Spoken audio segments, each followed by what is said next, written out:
Күнөө дегенде эле күнөө дегенде оюбузга келе турган нерсе арак ичпесек,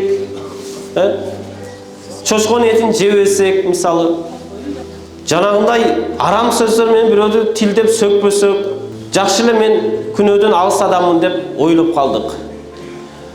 Бирок бүгүнкү күндө момун мусулмандардын бир чоң көйгөйү ушул тилде болуп жатат. Пайгамбар саллаллаху алейхи вассалам айтат: мусулман ким десе, ман салиман насу мин лисани ва ядихи. Башка бир инсандар анын тилиден жана колудан ыза көрбөсө дейт. Биринчи ирет пайгамбарыбыз айтат, тилиден ыза көрбөсө ал толук мусулман дейт. Намаз окуса, орозо кармаса, башка сыпаттарды айткан жок. Намаз окуп, орозо кармап туруп, тилиң менен бирөөнү ыза жеткирип турсаң, колуң менен бирөөгө ыза жеткирип турсаңчы, ал жакшы эмес экен. Эми канчалаган бир инсандар ушундай намаз окуп туруп, ажылык умраларды кылып туруп, тил менен башка канча бир мусулмандарды гыйбат кылып жатабыз. Тил менен канча бир инсандардын аброюна шек келтирип жатабыз. Тил менен канча бир мусулмандарды акарат кылып жатабыз, кемсинтип жатабыз.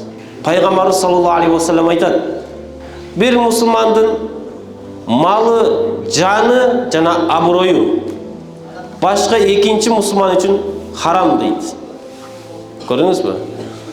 Биз малына тийген жокмун, жанына тийген жокмун деп туруп, башка экинчи бир мусулмандын аброюна канча шек келтиребиз. Аброюну айрандай төгүп таштайбыз башка бир адамдардын астында. Бул аброюна шек келтирүү дагы бул адамдын жанын кыйып, малын тонуп алган сыяктуу ушундай чоң күнөөлөрдөн болуп эсептелет. Кыяматта дагы тозоктун көпчүлүк адамдары ушул тилдин азабынан түшөт экен да. Тилдин айынан тозокто көпчүлүк инсандар болот дейт. Сөөгү жок тил сөөгүктөрү талкалап кетет. Ошондуктан туугандар, күнөө десе эле жанагы арак ичпедим, зына кылбадым, кумар ойногон жокмун, чочкон этин жеген жокмун деп коюп, көңүлүбүз ток болуп, шайтан алейхи ланага азгырылып, тилдин күнөөсүнө батып кетпейли. Айрыкча бир момун мусулмандын малыдан, жаныдан жана аброюдан сак бололу.